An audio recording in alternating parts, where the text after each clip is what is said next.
Okay, so I want to show you again how to find a mathematical model using a spreadsheet, in this case Google Spreadsheet. So you're going to enter your data. It's handiest to have your X data in the first column. You don't have to. We're going to highlight our data here, and we're going to go to the Insert menu and go to Chart. The default chart that comes up is not the right one, so under Chart Type, we're going to select a scatter plot.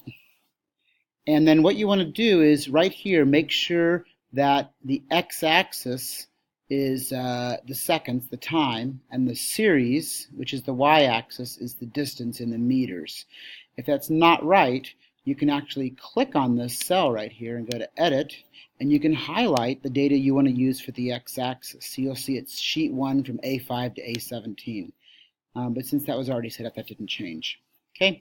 The other thing you want to do, first off, is go to Customize, go to Vertical Axis here, and make sure you uncheck this box, Treat Labels as Text. We don't want the labels, the X values, to be treated as text. We want them to be treated as numbers. That's important for getting a good mathematical model. Okay, so it looks like in this case we have a nice straight line, and so we don't need to do anything to it. If, of course, the line wasn't straight, we would need to stop at this point and then go work on our data, maybe square our time, take the square root of our time, perhaps take 1 over our time, and try to get a straight line.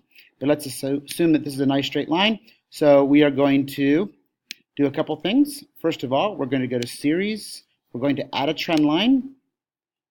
Underneath trend line on label, we're going to say Use Equation. And so the computer thinks the best equation is that y equals 0.44 times x. This intercept is incredibly small. It's times 10 to the negative 16. We're going to ignore it. So we are now going to go to Label, and we're going to make our own equation because we can do better than the computer.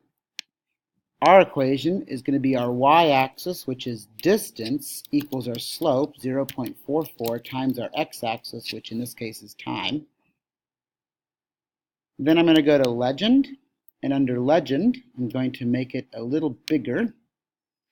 Under Legend, I'm going to make the size a little bigger so it stands out. And I'm also going to go to Position and go to Inside, so it puts it inside my graph there.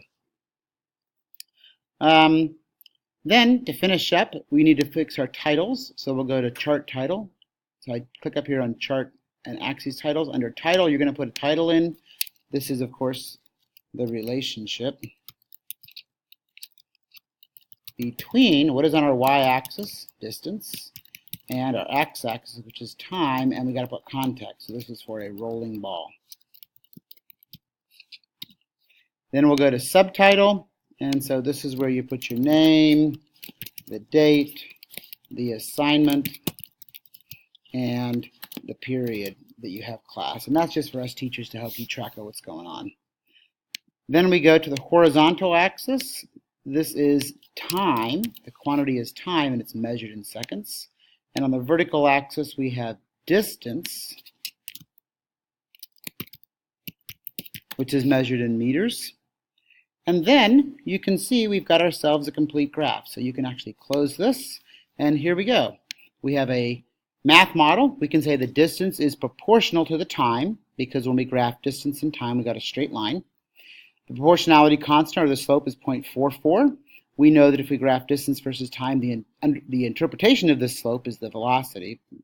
We've got a title and a subtitle, and we've got labels, so we are all set. And so that's the steps we follow to find a mathematical model and to make a graph of it. At this point, you could then turn your graph in or go on to the next part of your lab, or perhaps answer questions using the mathematical model.